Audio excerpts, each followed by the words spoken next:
राहुल इंदौर में रहने वाला एक सीधा साधा लड़का था। वो अभी कॉलेज में पढ़ाई कर रहा था, पर वो एक अमीर घर से ताल्लुक रखता था, इसीलिए उसके पास चलाने के लिए बाइक भी थी और कार भी। वो आमतौर पर अपनी ही कार में घूमा करता था। एक रात वो अपने दोस्तों से मिलकर कार में वापस आ रहा था।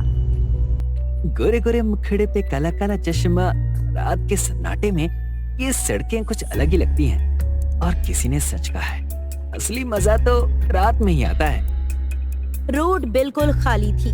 राहुल तेज रफ्तार में अपने घर की तरफ चला आ रहा था और तभी अचानक एक आदमी उसकी कार से टकरा गया। What the hell? ये क्या था? ये आदमी कहाँ से आ गया अचानक? राहुल ने कार से उतरकर देखा तो वो आदमी खून से लथपथ जमीन पर पड़ा था, लेकिन इस समय दूर दूर तक कोई नहीं था। राहुल के दिमाग में बस एक ही बात चल रही थी कि अभी तो रास्ते पर कोई नहीं था, तो ये अचानक कहां से आया। राहुल ने उसे उठाकर अपनी गाड़ी में डाला और अस्पताल लेकर पहुंचा। अस्पताल में भी सन्नाटा पसरा था और वहां बस एक डॉक्टर और 2-4 लोग ही थे। डॉक्टर, ये इमरजेंसी है, प्लीज पहले इसे देख लीजिए वरना ये मर जाएगा। डॉक्टर ने जब खून से सने उस आदमी को देखा तो उसका चेहरा एक पल के लिए सख्त पड़ गया। उसने तुरंत नर्स को इशारा किया और फिर फोन उठाकर पुलिस को सूचना दी। चारों ओर सन्नाटा था। अस्पताल के कॉरिडोर में हल्की पीली लाइट झिलमिला रही थी और हवा में एक अजीब सी बेचैनी थी। आदमी की सांसें बहुत धीमी चल रही थी, मानो जिंदगी उसके शरीर से धीरे धीरे रिस रही हो। नर्स, जल्दी, वरना ये आदमी मर जाएगा, खून बहुत बह गया है। तभी उस मरे मरे चेहरे वाले आदमी की पलकें थरथराई। राहुल उसके पास खड़ा था। उसकी हालत देखकर वो कांप रहा था। राहुल।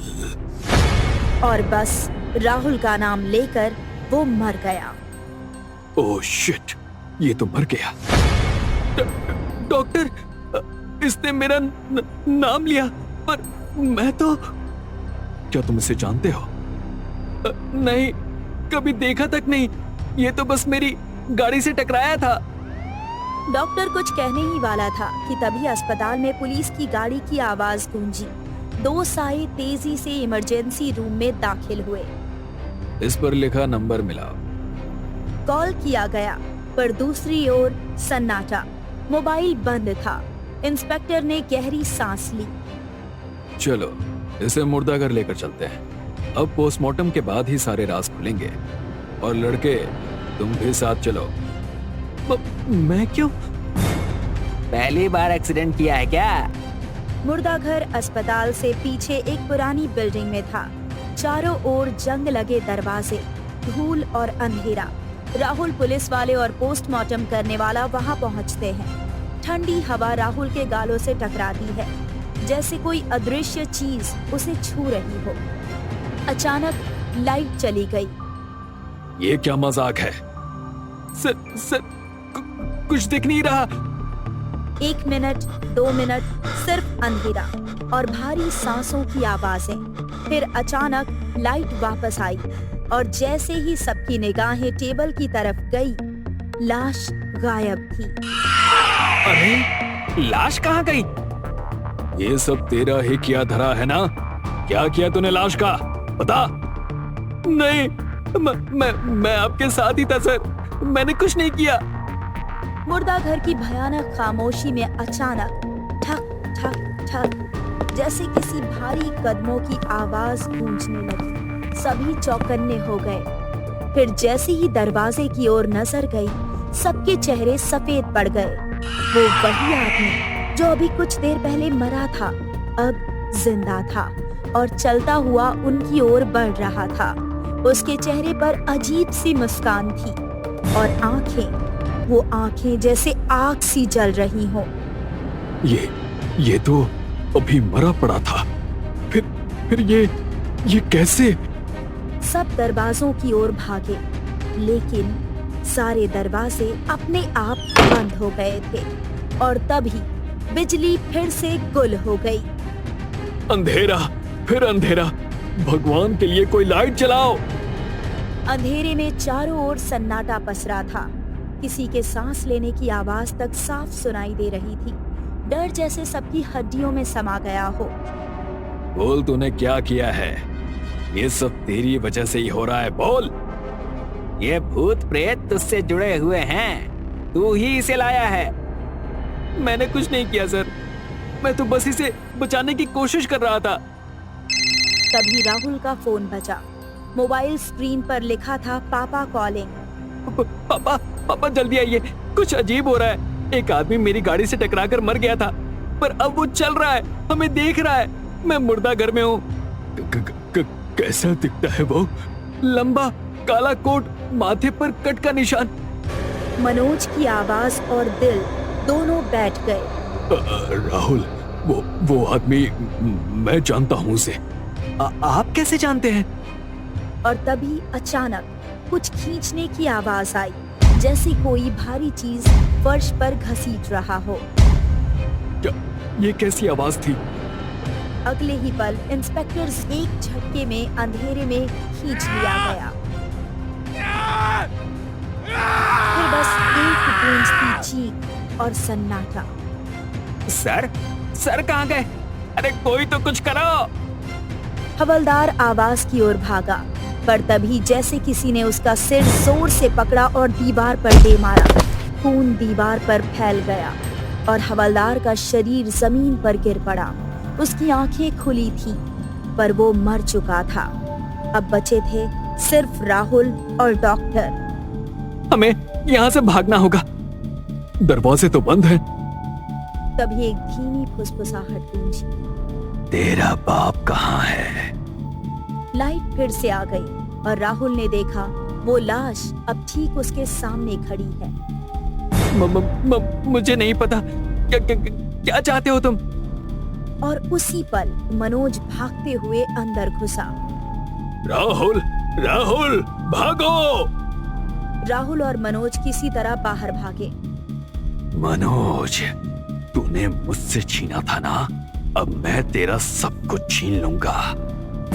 बाहर आकर दोनों जमीन पर गिर पड़े और राहुल हांफते हुए बोला, पापा, पापा, वो कौन था? आप कैसे जानते हैं उसे? वो एक काला जादूगर था। 21 साल पहले एक रात उसने तेरी माँ के साथ कुछ बुरा करने की कोशिश की थी। मैंने उसे वहीं मार डाला था और जंगल में दफना दिया था। आपने उसे मार दिया था? हाँ, मरने से पहले उसने कहा था मैं 20 पूर्णिमाओं के बाद वापस आऊंगा। मैंने सोचा बकवास है, लेकिन अब समझ में आ गया वो सच था। वो लौट आया है और अब वो सिर्फ बदला लेने नहीं, तुम्हें भी खत्म करने आया है। मुर्दा घर की इमारत से अचानक चीखते हुए डॉक्टर बाहर आता है। उसके चेहरे पर दहशत साफ झलक रही थी। उसने एक हाथ में कुछ कागज पकड़े हुए थे और उसकी सांसें बहुत तेज चल रही थी। राहुल, तुम्हारा और उस लाश का डीएनए मैच करता है। ये कैसे हो सकता है? क्या तुम लोग रिलेटेड हो? राहुल एक पल के लिए हैरान रह गया। तभी पीछे से फिर ठंडी हवा का झोंका आया और एक गूंजती हुई हंसी सुनाई दी। एक ऐसी हंसी जिसने सभी की रूह तक को कंपा दी। क्योंकि मैं ही तेरा असली बाप हूँ, मैं ही हूँ। सभी की आंखें फटी की फटी रह गई। राहुल के पैरों तले जमीन खिसक गई। उसकी सांसें तेज हो गई। तेरी माँ के साथ मैंने दुष्कर्म किया था और तू मेरी नाजायज औलाद है। अब मैं सिर्फ इस नकली पाप से बदला लेने आया हूँ। झूठ, सरासर झूठ। राहुल, भागो यहाँ से। लेकिन राहुल फर्श पर घुटनों के बल गिर गया। उसकी आंखों से आंसू बहने लगे। वो समझ ही नहीं पा रहा था कि किस पर यकीन करे। तभी लाश ने राहुल के पिता को हवा में उठा लिया। पापा, मैं क्या करूं? कोई रास्ता बताओ। वो इधर उधर भागने लगा। कोई पत्थर, कोई हथियार खोजता रहा, लेकिन उसे कुछ नहीं मिला जिससे वो अपने पिता को बचा ले। भाग जा राहुल, ये तुझे कुछ नहीं कर सकता।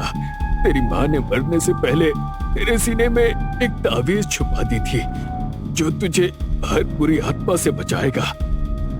राहुल जैसे किसी नींद से जागा हो, उसने कांपते हाथों से अपना सीना टटोला और उसे कुछ महसूस हुआ। उसने मुर्दा घर में जाकर चाकू उठाया और बाहर आकर अपना सीना हल्का सा चीरा। अंदर से एक चमकीला काले धागे में लिपटा हुआ ताबीज निकला। यही है, यही ताबीज है। बिना समय गंवाए राहुल लाश की ओर दौड़ा। लाश ने मुड़कर उसकी ओर देखा और गरज उठी। नहीं, ये ताबीज नहीं, इसे दूर रखो मुझसे। लाश की चमड़ी जलने लगी, धुआं उठने लगा, चीखें तेज होती चली गई। मुझे नहीं पता मैं किसका बेटा हूँ, लेकिन मैं तो जैसा कभी नहीं बनूंगा। लाश तड़पने लगी, उसका शरीर पिघलने लगा और अगले ही पल धड़ाम, वो जमीन पर राख बनकर बिखर गई। चारों तरफ सन्नाटा फैल गया। राहुल की सांसें तेज चल रही थी। उसके सामने बस राख थी। मनोज शरीर से अधमरा हो चुका था और राहुल मन से।